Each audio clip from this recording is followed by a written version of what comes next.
ఏ బాటైనా పర్వాలేదంట, సమయంతో సాగటమే మన సింపుల్ సిద్ధాంతం.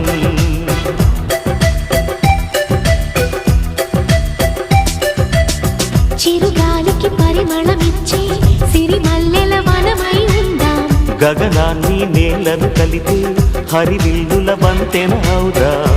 ఆనందం అంటే అర్థం మనమందా, ప్రతి పూట పాటై సాగే హుషారు సరిగమలో.